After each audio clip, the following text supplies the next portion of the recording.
हर हर महादेव। ओम नमः शिवाय। आइए अब हम ऋषि पंचमी की व्रत कथा सुनते हैं।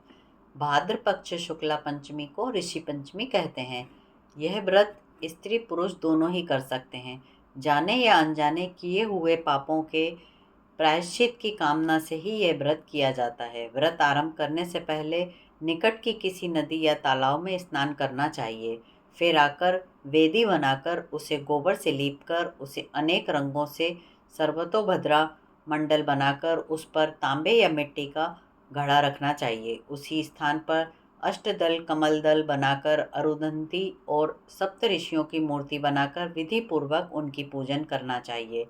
पूजा के बाद ब्राह्मणों को भोजन और आचार्य को पूजन सामग्री दे देनी चाहिए। इस व्रत की कथा ब्रह्मांड पुराण के अनुसार इस प्रकार वर्णन की गई है। कथा इस प्रकार आती है। प्राचीन काल में सिद्धाश्व नाम के एक राजा थे। उन्होंने एक बार ब्रह्मा जी से पूछा कि हे पितामह, सब व्रतों में श्रेष्ठ और तुरंत फल देने वाले व्रत का वर्णन आप मुझसे कहिए। ब्रह्मा जी ने बोला, हे राजन, ऋषि पंचमी का यह व्रत सब व्रतों में श्रेष्ठ और सब पापों को नष्ट करने वाला है। विदर्भ देश में उत्तेक नाम का एक सदाचारी ब्राह्मण रहता था। उसकी पत्नी पतिव्रता का नाम सुशीला था। उस ब्राह्मण के घर में 2 संतानें थीं, एक पुत्र और एक कन्या।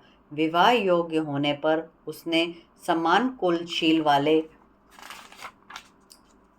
गुरुवान वर के साथ कन्या का विवाह कर दिया, पर कुछ ही दिनों में वह कन्या विधवा हो गई।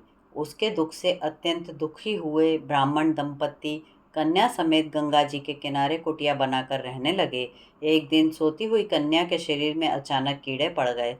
अपनी यह दशा देखकर कन्या ने माता को अपना दुख कहा। माता ने जाकर पति से सब बातें कहीं और पूछा कि हे देव, मेरी साध्वी कन्या की यह गति किस प्रकार हुई। उत्तंग ने समाधि लगाकर इस घटना का कारण जानना चाहा और अपनी पत्नी को बताया कि पूर्व जन्म में यह कन्या ब्राह्मणी थी।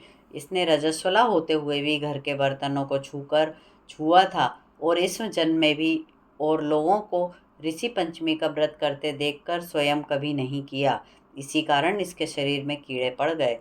धर्मशास्त्र में लिखा है कि रजस्वला स्त्री पहले दिन चांडालनी के समान, दूसरे दिन ब्रह्मघातनी के समान और तीसरे दिन धोवन के समान अपवित्र होती है। फिर चौथे दिन स्नान करके शुद्ध होती है। यदि शुद्ध मन से अब भी यह ऋषि पंचमी का व्रत करेगी तो इसका दुख छूट जाएगा और यह अगले जन्म से अटल सौभाग्य को प्राप्त कर सकेगी। उनकी कन्या ने विधि पूर्वक ऋषि पंचमी का व्रत किया और यह व्रत के प्रभाव से सारे दुखों से कन्या मुक्त हो गई। अगले जन्म में उसने अटल सौभाग्य और धन धान्य और पुत्र प्राप्त करके अक्षय सुख भोगा। इसी प्रकार ऋषि पंचमी का यह व्रत यहीं पे समाप्त होता है। हर हर महादेव।